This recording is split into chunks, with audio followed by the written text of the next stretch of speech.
পাতালে তলিয়ে যাচ্ছে চীন, বেইজিং ও অন্য বড় শহরের দশা থেকে শিউরে উঠেছেন গবেষকরা। ৪৫% এলাকার মাটি বছরে ৩ মিলিমিটার করে বসছে। মাটিতে বসে যাচ্ছে চীনের একের পর এক শহর। এর মধ্যে কয়েকটি শহরে তো সেই গতি রীতিমতো উদ্বেগজনক। ৬-এর মধ্যে প্রতি একটি শহর বছরে ১০ মিলিমিটারেরও বেশি পরিমাণে জমি মাটির ভেতরে তলিয়ে যাচ্ছে। জার্নাল সায়েন্স প্রকাশিত এক গবেষকপত্রে এমনটাই দাবি করা হয়েছে। তালিকায় রয়েছে চীনের রাজধানী বেইজিংও। কিন্তু কেন?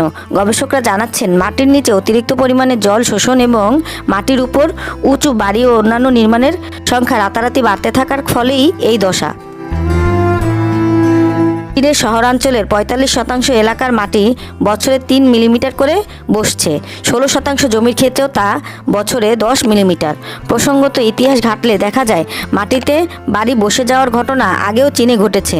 সাংহাই ও তিয়ানজিনের মতো শহরের ক্ষেত্রে তেমনই প্রমাণ মিলেছিল গত শতকের ২-এর দশকে। দেখা গিয়েছিল তার আগের শতাব্দীর তুলনায় বছরে ৩ মিটার করে বেশি পরিমাণে মাটি বসে যাচ্ছে। পরবর্তী সময়ে অন্য শহরেও মাটি বসে যাওয়ার ঘটনা নজরে এসেছে। এবার সাম্প্রতিক সময় সেই ছবি ফুটে উঠল। ২০১৫ সাল থেকে ২০২২ সালের মধ্যে সে দেশের যে শহরগুলির জনসংখ্যা ২০ লক্ষেরও বেশি, সেই শহরগুলির ক্ষেত্রে দেখা গিয়েছে দ্রুত মাটিতে বসে যাচ্ছে সেগুলি। মোট ৮২টি শহরের মাটি পরীক্ষা করে দেখার পর এমনটাই দেখা গিয়েছে। সেন্টিনেল-১ উপগ্রহের তোলা ছবি ফুটিয়ে দেখতেই ধরা পড়েছে কিভাবে শহরাঞ্চলে বড় অংশের মাটি বসে যাচ্ছে দ্রুত।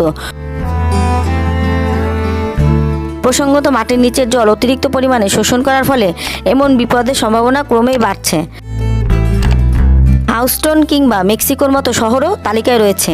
ভারতের শহরের মধ্যে দিল্লিতেও এমনটা লক্ষ্য করা গিয়েছে।